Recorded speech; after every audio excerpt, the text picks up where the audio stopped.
Poufouf YouTube, Poufouf Arnaud, comment vas-tu? Salut YouTube, tout va bien, merci. Alors, aujourd'hui YouTube, on se retrouve pour une nouvelle vidéo avec Arnaud. On représente parce que la dernière fois, j'avais peut-être oublié. Tu t'appelles Arnaud, t'es policier à la BAC 75 Nuit Paris. Exactement. Dans la et vraie je vie. suis dans la vraie vie. Je et précise, dans la vraie je vie. suis, ouais, et je suis e-ambassadeur, e-ambassadeur pour la police nationale. Donc je communique, j'essaye de communiquer au quotidien sur mon métier et plus généralement sur le recrutement. Donc voilà, au travers de mon compte Instagram. D'accord, très bien. Bon, alors, sa cam, c'est un peu frisé, elle va peut-être se défriser, voilà. Alors, malheureusement, tu n'as pas la fibre, donc c'est possible que ta cam frise un petit peu ici et là. Du coup, Exactement. on avait fait déjà 2 interviews avec Arnaud où on lui posait des questions, vous pourrez aller voir pour ceux qui s'intéressent. Et après, on a fait un épisode 1 qui était une sorte de test en 100% immersion. Arnaud filme de temps en temps ses interventions, il les met sur son Insta, arnaud.bac75nuit.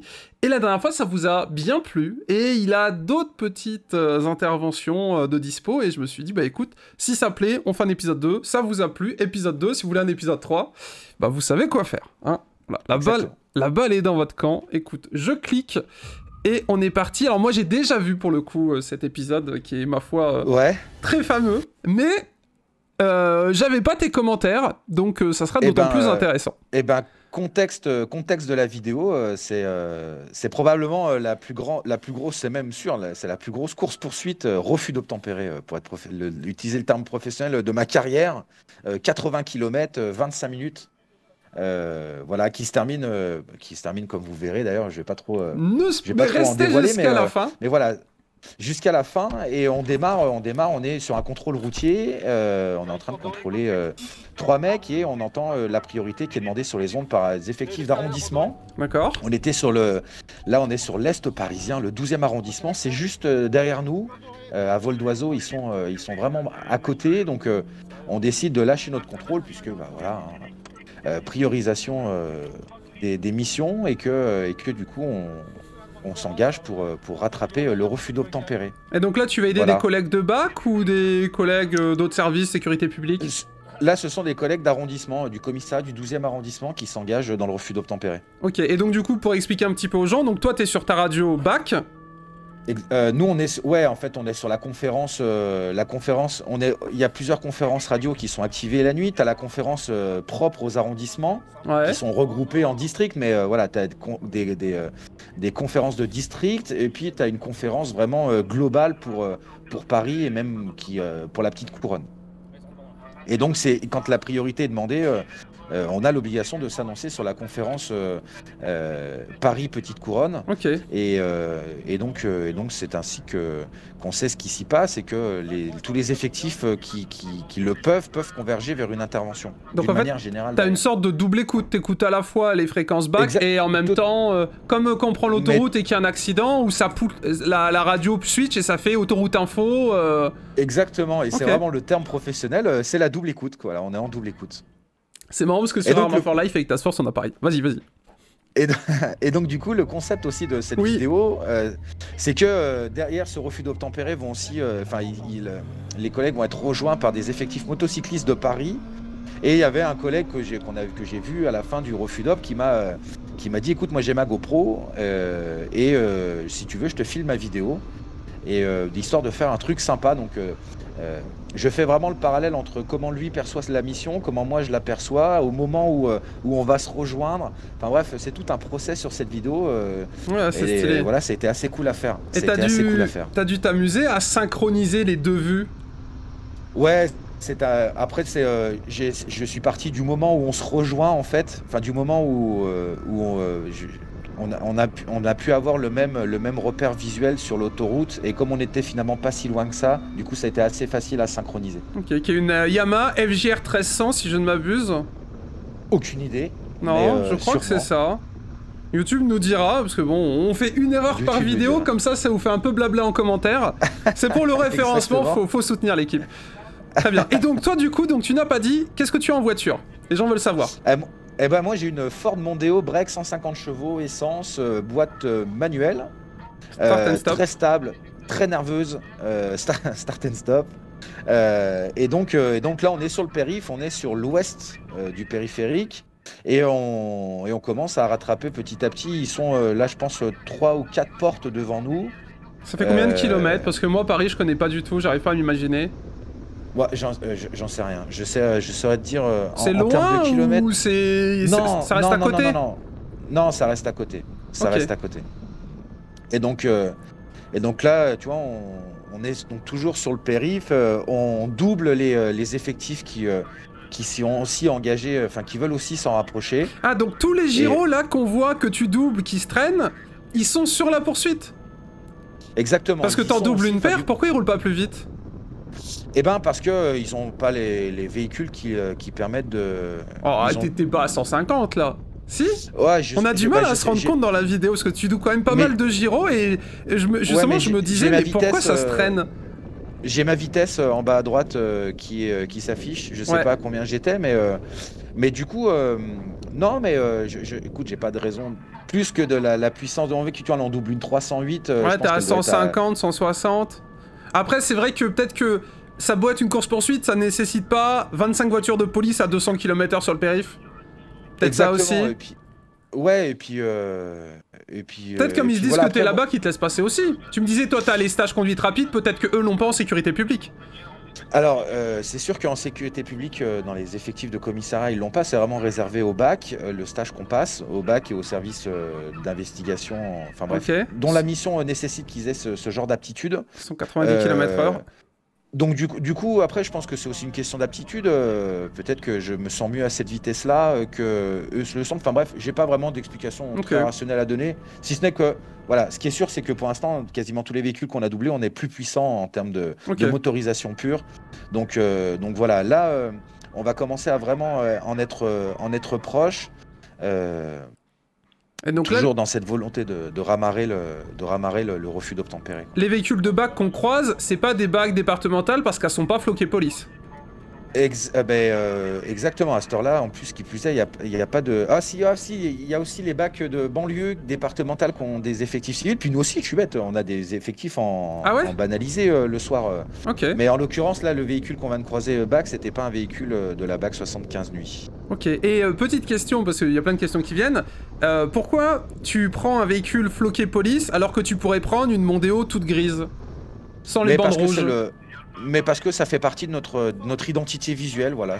C'est l'identité visuelle de la BAC 75N, c'est d'avoir des véhicules sérigraphiés, basse visibilité. Ok. Et alors tu vois, donc là on va s'engager sur l'autoroute A1, donc on quitte le périphérique. Là ça va être un petit peu chaud, mais c'est passé. On n'a rien touché, c'est passé. Le gars cherche son rétro. Non, mais pas du tout. Et alors, on va observer sur l'une des motos qui est devant qu'il y a une journaliste ils étaient qui est en train de tourner. Et qui est en train de tourner un... La moto où ils sont à deux dessus. Exactement. Et c'est une journaliste qui est derrière, qui est en train de filmer, de tourner un reportage sur la compagnie motocycliste qui devrait sortir dans quelques mois. Mais voilà, elle a capté des images et je pense que ça sera retrouvé dans un reportage. Mon Dieu. Tu penses qu'ils signent pour ça, quand ils viennent en police, être derrière un motard à 190 sur une course-poursuite? Mais tu sais que c'est une journaliste, j'ai eu l'occasion depuis d'échanger pas mal avec elle, et enfin voilà, pour le coup, son sens professionnel, tu vois, faut y aller, quoi, parce qu'elle tient sa caméra, elle est... non mais tu vois, ouais, c'est vraiment... Ok, une journaliste de terrain, on va dire. Mais voilà, une vraie journaliste de terrain. Ok. Effectivement. Et donc voilà, alors nous, le motocycliste, là pour l'instant, il est toujours derrière nous, il est dans le tunnel duquel on vient de sortir. Là, on est à hauteur, nous en bas à gauche, ça c'est le virage qui est à hauteur du Stade de France. Et donc le véhicule va pas tarder à... Le motard va pas tarder à me dépasser. Je sais pas plus trop à quel moment, mais... en fait, le moment où il me dépasse, c'est le moment où je vais mettre après nos caméras l'une à côté de l'autre. Ok. C'est courant des motards de la police qui se filment? Oui, je pense que maintenant de plus en plus ont une GoPro avec eux, et même de plus en plus on a des caméras. On s'équipe maintenant individuellement avec des caméras embarquées, des caméras piétons, bref. Mais ça reste du privé, c'est ce qu'on disait la dernière fois. C'est pas l'État qui te fournit ces caméras. C'est du matos privé sur tes fonds privés, sur tes fonds propres. Figure-toi que... Ah là, ça y est, le motard me double. Là, ouais. Voilà. Là, c'est le moment où le motard me double. Et voilà, et là, à partir de là, le refus d'obtempérer va être assez fleuve jusqu'à là. Donc nous, tu vois, on voit la Clio qui est juste devant. C'est une Clio qui est chassée, donc on la voit, elle est voie de gauche, et tu vois, on voit les motards, voilà. Donc moi, ça y est, j'ai rattrapé le truc, je suis derrière. Je suis le véhicule, on est le véhicule de tête, du coup, le premier véhicule. Ah, donc t'as rattrapé tout, même le gars qui avait appelé à la radio course-poursuite. Exactement. Exactement. Et à partir de là, on est sur l'autoroute, c'est assez fleuve. Mais alors du coup, question que les gens peuvent se poser, bon moi je connais déjà la réponse, mais pourquoi les motards, imaginons, hein, ou d'autres véhicules, n'essayent pas de le doubler pour le bloquer avant, et pourquoi tout le monde a attendu, on a l'impression que tout le monde soit à côté pour tenter un truc? Ah, parce que en termes de sécurité, il faut encore une fois... on est des professionnels. On est des professionnels et on n'est pas là pour se mettre en danger. Nous, pour mettre en danger les autres, enfin tu vois, il faut rester vraiment hyper professionnel là-dessus. Et donc du coup, ah voilà, tu vois, non mais j'ai dit une bêtise, c'est maintenant qu'il me double. Voilà, c'est maintenant qu'il me double et que là je confronte nos caméras. Il y en a un paquet de motards hein, quand même. Hein. Ouais, il y en a un paquet. Je sais pas comment ça se fait, si c'est courant qu'il y ait autant de motards. Ils patrouillent à 3, 4, 5, 6, comment ça se passe? Tu sais peut-être je sais pas, au moins à 2, c'est sûr. Après, ça dépend, je pense, de leur mission. Mais là, le but c'est de vraiment... On dirait d'escorter la voiture pour éviter qu'elle tape un véhicule plus lent et de voir ce qui se passe. Soit vous êtes sur l'autoroute et, pour ceux qui... À la fin, il y a un péage. Teasing. À la fin, il y a un péage. Et ouais, à la fin, il y a un péage. Donc c'est peut-être pour ça, au final, que tout le monde escorte tout le monde. Ouais, et puis non, mais on en est encore loin là, du péage. Mais et puis t'es quand même à 160 km/h, c'est vrai que... Déjà, il serait pas envisageable qu'un motard se porte vraiment à la hauteur de la voiture pour risquer un coup de volant, de se faire percuter, ou ne serait-ce que pour mettre une feinte de coup de volant pour déstabiliser le motard, tu vois, trop dangereux. Enfin, il faut rester, c'est la vraie vie, là. Là, on est vraiment dans la vraie vie. On n'est pas aux États-Unis, on est bien en France. Il n'y a pas de percute, il y a pas tout ça, quoi. Et finalement, encore une fois, je l'ai dit dans la dernière vidéo, il faut vraiment qu'on mesure les raisons pour lesquelles on va risquer de s'exposer. Des fois, sont tellement, ça mérite pas qu'on se mette en danger. Donc, on verra après. J'expliquerai pourquoi le mec s'est barré. Mais enfin, ça mérite pas qu'on se mette en danger. Donc il faut rester. Il y a un moment il y a un moment ça paye quoi. Soit le mec s'accidente tout seul, ou soit on arrive à l'intercepter en mettant en place des dispositifs en amont du coup. Tu vois, c'est tout. Vaut mieux qu'on soit très stratégique plutôt que d'être des bourrins et de se mettre en danger pour des raisons ridicules, quoi. Et comme ça, on a la chance de t'avoir avec nous. Exactement. On n'a qu'une vie et un accident de la route, en plus, c'est assez violent quand même. D'autant que à ces vitesses-là, quoi. Même si t'as un bleu et un gyro, ça n'empêche que 170, tu tapes une voiture, t'es quand même à 170. Exactement. Et donc là, toi dans ta tête, tu sais pourquoi tu poursuis ce mec, mis à part le fait qu'il a refus, ou c'est flou? Non, pas du tout. On sait qu'il y a un refus d'obtempérer. Pourquoi? Écoute. Ah, tu sais jamais? Ben non, nous les seuls, enfin on le sait a posteriori, mais là pour l'instant les seules vérifications qui nous sont possibles, c'est sur l'instantané, le pourquoi du comment il s'est barré. Donc là la raison c'est alors c'est la fin de la première partie, parce que je l'ai faite en 2 parties, parce que sur Instagram, on peut pas publier des vidéos de plus de 15 minutes tant qu'on n'a pas un statut vérifié. Il fait ça pour l'argent, il me l'a dit en off. Alors du coup, donc deuxième vidéo. Ouais, et donc du coup, je sais plus de quoi on était en train de parler, mais c'est pas grave. Alors, du coup, je te demandais, voilà, est-ce que tu sais pourquoi tu le poursuis? Alors, moi, je sais qu'on le poursuit parce qu'il y a des effectifs d'arrondissement qui ont voulu procéder à son contrôle, parce que je crois que c'est parce que il avait commis une infraction au code de la route, soit il roulait trop vite, soit il avait fait un feu, enfin bref, et il n'a pas voulu se soumettre au contrôle et il s'est barré. L'histoire s'arrête là. Avec l'immatriculation, évidemment, on passe au fichier des véhicules volés. Il se trouve que celui-là, il n'apparaît pas volé. Qui marchait ce soir. Donc exactement, qui fonctionnait. Et donc du coup, la seule raison pour laquelle il s'en va, c'est que, pour laquelle je suis derrière, c'est qu'il veut pas se faire contrôler. Il veut pas se laisser contrôler, quoi. Donc il n'y a pas de braquage, il n'y a pas d'enlèvement. Pour le moment, c'est juste, il a pris un rouge, il n'a pas voulu s'arrêter, il s'est barré. arrêtez-vous, parce qu'honnêtement, vous voyez, le monde qui est derrière vous pour un feu rouge, c'est quand même assez dommage, mais bon, après, chacun fait ce qu'il veut. Ouais. Après, du coup, tu vois, là, en termes d'opérationnel... Il y a du monde, là, je trouve, non? Je sais pas si c'est courant ou... mais il y a les motocyclistes qui sont devant. Là, on voit un véhicule de la BAC 75N on en a aperçu un petit morceau qui est sur ma gauche. Derrière, après, à partir d'un certain moment, on allège vraiment le dispositif. Les véhicules d'arrondissement retournent sur leur arrondissement. Tu vois, le but, c'est de pas que ça soit... Enfin, que ça reste cohérent, quoi. Ouais. Et donc, du coup, voilà, les effectifs d'arrondissement retournent sur l'arrondissement pour conserver, encore une fois, la capacité opérationnelle d'intervention sur les circonscriptions, quoi, tout simplement. Et puis, à tous les coups, ils sont loin derrière, surtout. Et puis surtout, voilà, nous, on n'a pas de véhicules qui sont en dessous de 150 chevaux, donc, et 218 pour le plus costaud. Donc, du coup, voilà... Alors du coup, il ne reste normalement que les motards effectifs et de BAC nuit, que les effectifs les motards, ouais, et la BAC. Alors pourquoi laisser les motos devant et pas derrière? Et c'est un choix qui est défini de base, les motos passent devant? Non, pas particulièrement. Non. Après aussi, il faut, sur un refus d'obtempérer, alors c'est peut-être moins vrai sur des grands axes comme une autoroute, mais sur de l'urbain propre, je pense très sérieusement que les motocyclistes sont encore plus opérationnels que nous sur des refus d'obtempérer, sur de l'urbain parce qu'ils arrivent mieux à manier leur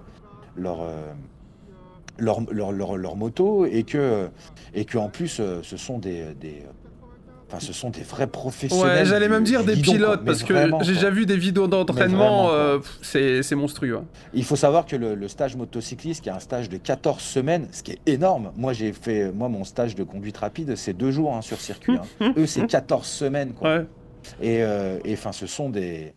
Enfin, voilà, c'est des professionnels de ça, quoi. Donc... sans aucun. Donc reconnaissons leur talent et laissons-leur faire toute la capacité opérationnelle dont ils bénéficient. Surtout qu'ils ont beaucoup plus de puissance que toi. Si jamais, alors si c'est une Clio, je sais pas, au maximum une Clio ça fait combien de bourrin, mais le rapport poids-puissance sur une moto... Pas grand chose, hein. Là je pense que, je sais pas, je vois pas trop à combien on est là sur le... T'es à 171 là précisément. Bon, tu vois, je suis pas certain que la Clio qu'on est derrière laquelle on était, je suis pas certain qu'elle puisse aller vraiment plus fort que ça, quoi. Ok.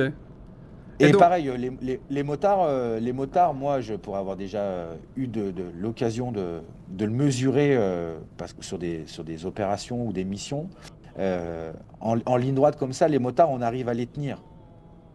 Ah ouais? On arrive à les tenir, les motards de la police. Ouais. Après, je dis, dès qu'on... Bah là, ils sont pas à fond, hein. Non, bien sûr que non. Non, je pense que la capacité, on peut monter jusqu'à 2,30, je pense. Je sais pas combien de bourrin ça fait, mais si c'est bien un FJR 1300, à mon avis, une bécane qui doit faire un peu plus de 200 kg, mais tu dois avoir peut-être plus de 100 chevaux sûrs, mais après combien précisément, je sais pas. Mais après, c'est le motard qui fait tout aussi, on le dit souvent, et là, en l'occurrence, t'as des vrais pilotes dessus, là. Mais vraiment.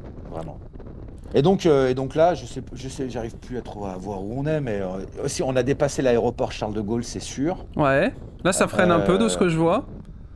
Ouais, parce qu'il freine devant et que voilà. Après, je pense aussi que devant, du coup, le conducteur du véhicule en fuite, il a compris qu'on le dépasserait pas. Ah, ça, vous voulez dire à la radio, vous êtes dit aucun motard ne le dépasse, on le suit et on attend? Non, pas du tout. Il n'y a aucune consigne qui sont données dans ce cadre-là. Après, toute la partie stratégique, je ne peux pas non plus tout dévoiler. Non, bien sûr. Mais parce que là, on t'entend pas parler à la radio, là, tu vois. Ouais, non, mais c'est parce que... on entend... en fait, la seule chose qu'on annonce à la radio, c'est la progression. Ouais. L'endroit où vous êtes. C'est la progression du véhicule, l'endroit où on est à l'instant T. Et après, t'imagines bien que on longe des communes, on longe d'autres circonscriptions avec d'autres effectifs de police qui, tu vois, où stratégiquement, il y a des choses qui se mettent quand même un minimum en place, tu vois. Ouais. Et alors là, je crois, moi, j'ai pas très bien entendu, mais je crois que mon collègue vient de nous dire dans le véhicule, parce que j'alterne le son entre le son de la moto et le son à l'intérieur de notre véhicule, et je mets le son de la moto clairement quand je ne veux pas qu'on entende ce qui se dit dans notre véhicule pour conserver encore un peu de mystère. Mais je crois qu'il vient de dire qu'il y avait les gendarmes au péage devant. Ok. Parce que du coup, pour ceux qui se demandent, police et gendarmes, vous pouvez vous appeler, vous aider entre vous. Exactement, bien sûr. Enfin, il y a évidemment des liens, enfin des connexions professionnelles, opérationnelles qui sont établies. Mais là, vous blablatez pas comme on pourrait s'imaginer dans un jeu vidéo ou dans les séries télé où chacun parle, tatati, tatata. Là, vous êtes derrière, vous suivez, fin de l'histoire. Exactement. Tu donnes ta progression et c'est tout. Il y a énormément de sérénité. Moi, je suis là pour conduire et du coup, mes collègues ne me parlent pas. La seule chose qu'on entend dans cette vidéo, c'est mon collègue qui parle à la radio et celui qui est derrière qui donne les indications si mon collègue qui est devant en zappe. Ouais. Tu vois, là, il vient de dire il y a les gendarmes au péage. Ouais. Là, il vient de dire il y a les gendarmes au péage. Et ce collègue-là qui est derrière moi, qui de temps en temps c'est très marrant parce que c'est la première fois qu'un collègue me faisait ça et qui me pose la main sur l'épaule et qui me dit bien Arnaud, on est dedans, c'est bien. Hop, tu vois, juste un petit pour s'assurer que je suis, pour en même temps non pas me rassurer ou tu vois, mais tout le monde est là, tout le monde est présent sur le moment. Cette espèce de connexion qui est très forte dans l'équipage à ce moment-là. Entre trois hommes. C'est difficile, c'est difficile à expliquer, mais c'est très perceptible à ce moment-là. Et moi, je suis vraiment en totale confiance, quoi. Et tout à l'heure, t'étais à plus de 180, donc raison de plus pour être concentré et pas que ce soit à toi à parler à la radio, à regarder les panneaux, etc. Exactement. Et on a déjà fait des refus d'op où on est à 220, 230 km/h. Voilà, cette ambiance sereine est vraiment très appréciable, quoi. Donc du coup, il n'y a pas de radio, pas de musique dans la voiture. Du coup, il n'y a pas de radio, pas de musique dans la voiture. On est vraiment très concentré sur ce qui se dit à la radio police, quoi. Mais tu vois, imaginons tu veux doubler les motards, ça ne viendrait pas à l'esprit. Tu restes derrière les motards et t'attends. Exactement. Il est hors de question que je double les motards. Imagine s'il y en a un qui me voit pas dans son angle mort et qui s'écarte. Enfin, tu vois. Parce que comme tu as doublé tes autres collègues en voiture, on pourrait se dire pourquoi tu passes pas devant les motards, tu vois. Comme ça dure, ça dure et ça dure. Parce que quand je double mes collègues en voiture, pas une seule fois j'ai le sentiment de me mettre en danger et de les mettre en danger. Que là, je pense très sérieusement que si je me mets à doubler les collègues motards, ça peut devenir compliqué et les mettre en danger eux. Donc, il en est hors de question, quoi. Il en est hors de question. Donc là, vous êtes toujours sur l'autoroute, approche du péage. On est toujours sur l'autoroute. Le péage va pas être si loin que ça. Mon collègue a dit à la radio, on l'a entendu juste avant, enfin, il l'a dit dans la voiture, que les gendarmes avaient fermé toutes les voies du péage, sauf la voie la plus à droite. Sauf la voie la plus à droite, d'accord. Voilà. Donc la voie camion, quoi, pour ainsi dire. Ouais, la voie camion, ouais. Et donc, tu vois, toute la partie stratégie se met vraiment en place. On peut, du coup, imaginer, à coup sûr, d'ailleurs, qu'au péage, les gendarmes sont avec des herses, des stop sticks, exactement. Okay. Donc là, dans ta tête, quand tu sais que c'est fermé, tu te dis quoi? On se dit qu'il va y avoir un dénouement. Ouais. Mais ça te fait monter la pression ou tu te dis, t'es plutôt en mode, ok, il va freiner. Parce qu'il va pas, enfin, à moins vraiment qu'il fasse un saut à la GTA, il va être obligé de freiner et ça va se stopper, ou dans ta tête, le stress il monte encore plus et tu te dis, c'est maintenant qu'il va falloir. S'il y a un moment, c'est là. Non, je suis pas certain qu'on fasse tant de. Je ne saurais pas dire, mais je suis pas certain qu'on se pose autant de questions, tu vois. On attend de voir. On sait que du coup, on approche de quelque chose, mais voilà, on fait pas trop de projections ni de plans sur la comète parce que sinon tu cogites trop et tu risques de perdre en concentration. Parce que là, les gendarmes, tu les as pas à la radio qui te disent « Salut les gars, c'est les gendarmes, on est au péage, on a RC, on est 3 voitures, attention à vous, essayez de ralentir et on est là. » Tu sais pas ça. Non, on sait qu'ils sont au péage, mais du coup après, mais on se doute de tout ça, tu vois, on s'en doute de tout ça. On est des professionnels, hein, il faut mettre les choses dans leur contexte. Donc, on sait à quoi s'attendre, on sait ce qui peut nous arriver, tu vois, on sait tout ça, quoi. Okay. Et on sait surtout comment réagir, donc. Limite, on est sur une routine. Une routine, je sais pas, mais une routine de policier en bac 75 nuits. On est sur une approche situationnelle qu'on est tout à fait en mesure de gérer, quoi. Ok, parfait. Donc ça roule. Là, vous êtes à 160 km/h, donc les motards pareil. La Clio pareil, qui veut toujours pas s'arrêter du coup. La Clio qui veut toujours pas s'arrêter. Clairement, je pense que son but, c'est d'aller le plus loin possible. Alors, ce qui est assez marrant, parce que... Cherche la panne d'essence. Tu sais qu'on avait déjà fait j'ai déjà fait un refus d'obtempérer comme ça, et qui est pareil, qui était arrivé toujours sur cette autoroute là, et qui était vraiment arrivé loin, et le mec était tombé en panne d'essence, quoi, au plein milieu de l'autoroute. Ouais, il était tombé en panne d'essence. Alors merde, enfin non, tant mieux. Oui, non mais je veux dire, oui non mais enfin, toi tu te dis pas la même chose. Genre t'as intérêt d'avoir fait le plein de la bagnole avant, de. Ouais mais nous on part en patrouille, notre plein il est fait. Hein. Ok. On part en patrouille, notre plein il est fait. T'as tombé en panne d'essence sur une course poursuite, je trouve que c'est quand même pas de chance. Hein. Ouais, non mais vraiment, nous, notre plein il est fait, et puis et si on voit que, enfin moi on n'a jamais moins de je n'ai jamais vu un de mes véhicules depuis que je suis à la bac 75N avec en dessous de la moitié du plein. Ok. À n'importe quel moment dans la patrouille, il faut qu'on soit en capacité de, tu vois, de ça. Donc je prends l'exemple de la nuit dernière. Je suis parti, on avait le plein. À 3h, quand c'était le moment de faire la pause, il nous en restait la moitié. Un petit peu plus de la moitié. Hop, on allait remettre le plein pour la deuxième partie de nuit. Hein. Ok.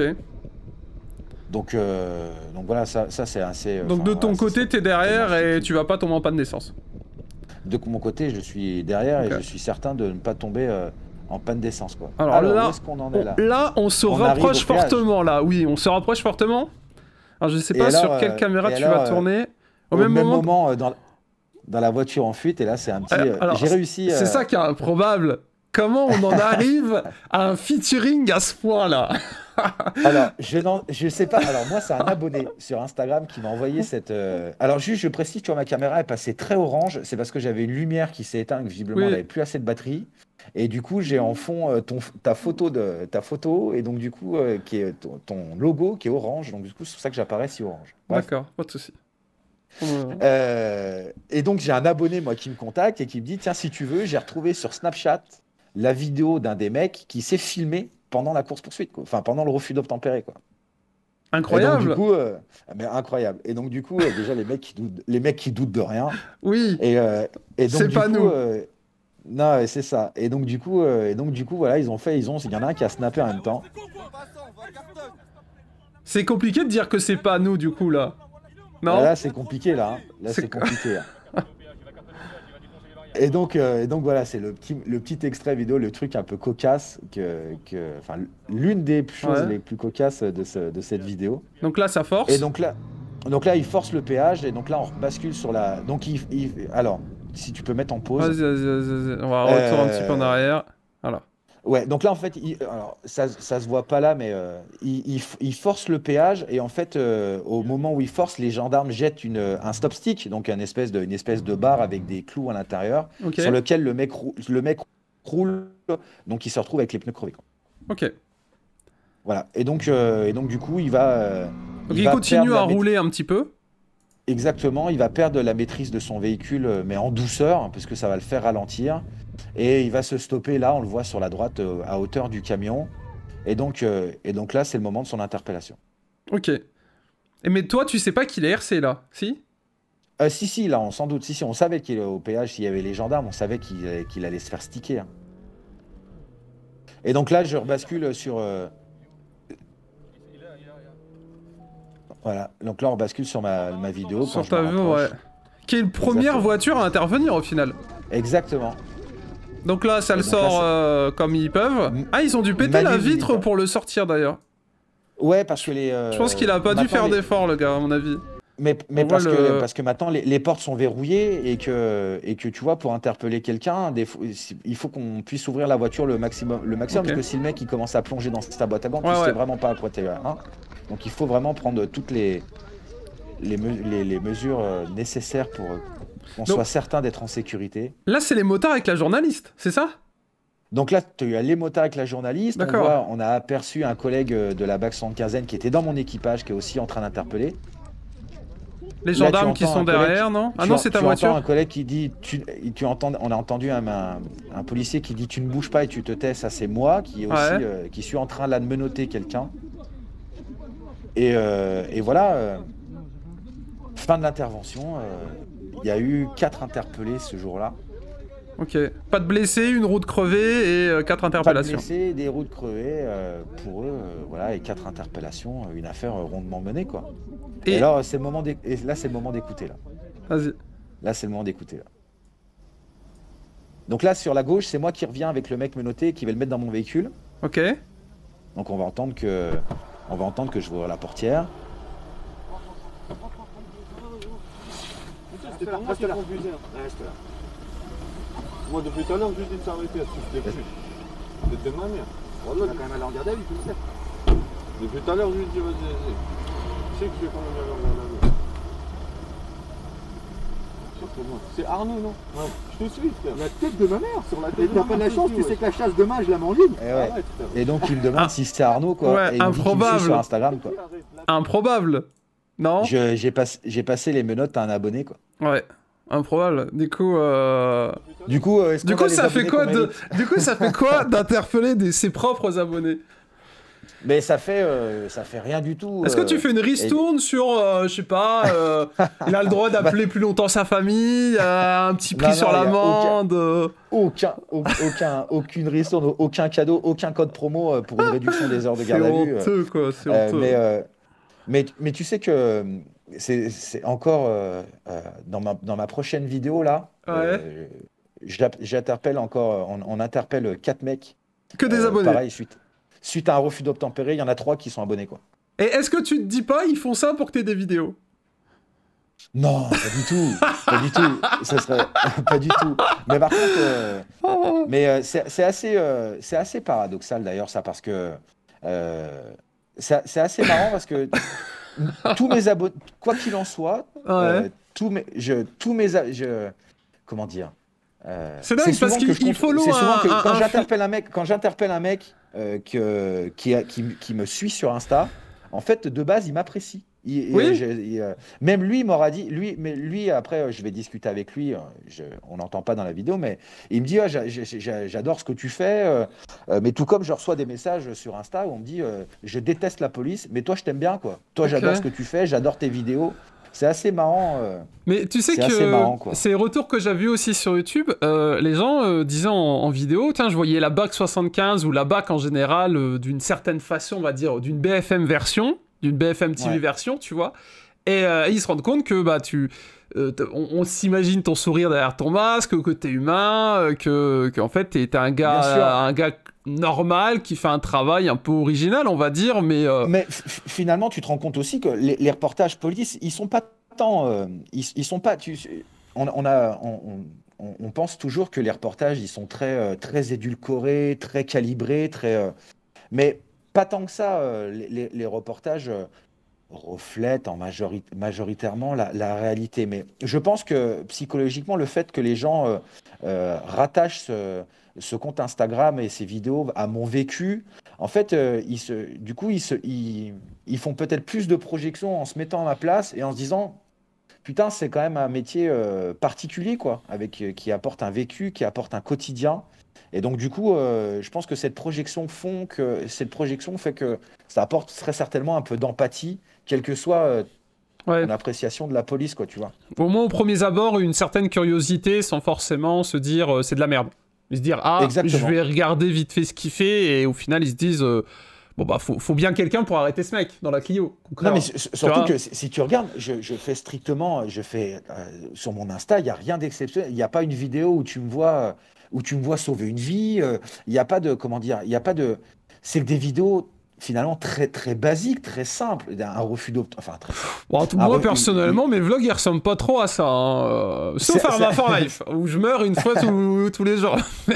mais on est quand même sur quelque chose d'assez unique. Tu vois. Il y a rien dans ce que je publie qui puisse me différencier des autres policiers. Il n'y a rien qui puisse faire dire. C'est le quotidien d'un fonctionnaire de police en France.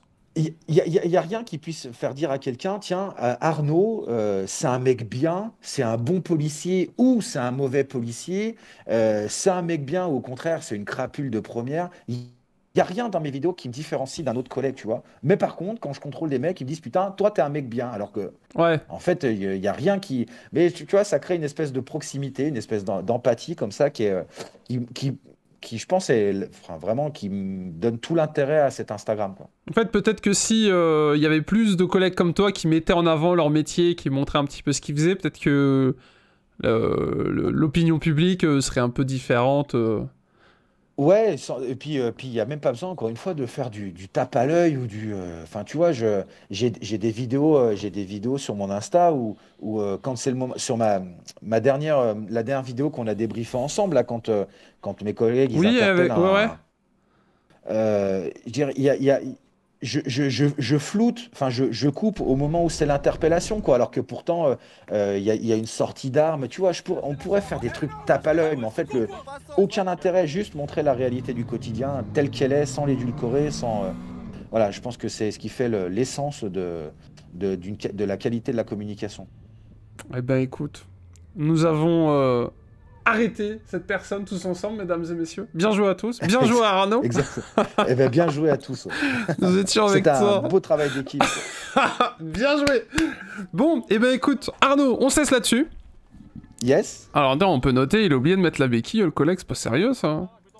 Allons, qui c'est qui paye, ça? Ceci dit, la moto aura rien eu, là, pour le coup. Eh ben, passons le bonjour à ce collègue, parce que c'est lui qui m'a donné c'est vrai, et surtout gros GG à lui, parce que moi étant motard in the real life, et juste motard, hein, c'est-à-dire j'ai un permis moto, quand je vois ce qu'ils font, etc., je me dis que on voit pas la moto, c'est différent, tu vois. Moi j'ai posté une autre vidéo où c'est un refus d'obtempérer pareil, qu'on va perdre et qui sera retrouvé après. Ouais. Mais où les motards, ils sont sous la pluie, mais la maîtrise, quoi. Mais même sous la pluie, la maîtrise, le sang-froid et la maîtrise, Ouais, quoi. c'est... Enfin, bref. Ouais, bien joué à eux. Bien joué. Exactement. Bah du coup, fin du 2e épisode, 100% immersion. Max de pouces bleus, abonnez-vous, partagez cette vidéo, allez rejoindre Arnaud sur son Insta qui était affiché tout le long, arnaud.bac75.n. Venez me rejoindre sur Insta également, @monsieur_super. Bon, moi ça sera un peu moins réalité, je suis plutôt dans du jeu de rôle, mais bon, différent, mais tout aussi...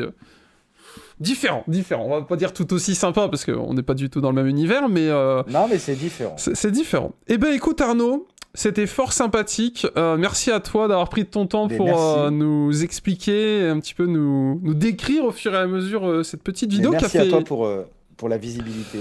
Eh ben écoute, au plaisir. Du coup Arnaud, bon courage pour tes nuits. Merci. Parce que je crois que tu travailles ce soir. Ouais, je travaille ce soir. Bon, bah j'espère que ce sera plus calme que d'habitude. Bisous YouTube, c'était super. Abonnez-vous, partagez la vidéo. Max de commentaires. Le mot de la fin peut-être. Ça peut être quoi le mot de la fin? La dernière fois, on avait dit un mot de la fin et les gens, ils l'avaient mis pour montrer qu'ils étaient restés jusqu'à la fin. Ah, c'était interopérabilité. Exactement. On veut un autre mot compliqué. Un autre mot compliqué? Ouais. Ah, putain. Non, mais je sais pas. Je sais pas. J'ai rien qui me vient à l'esprit, mais... Bon, bah... j'ai envie de dire capacité opérationnelle. Parfait. Je pense que c'est le propre de cette mot vidéo central. Non, mais les capacités opérationnelles, carrément. les forces de l'ordre. Voilà, la coordination que vous avez entre vous. La coordination, le boulot intra-service, toute la communication qui s'est passée, qui a permis l'interpellation, sans capacité opérationnelle en termes de force de l'ordre, puisqu'on a bossé avec des gendarmes intra-service, effectifs de voie publique en voiture, les motocyclistes, les gendarmes, enfin bref. Donc voilà. Parfait. Capacité opérationnelle. Le mot de la fin, mettez-le en commentaire pour me montrer que vous êtes resté jusqu'à la fin. Bisous YouTube. Tchou tchou. Salut Arnaud. Ciao. Salut.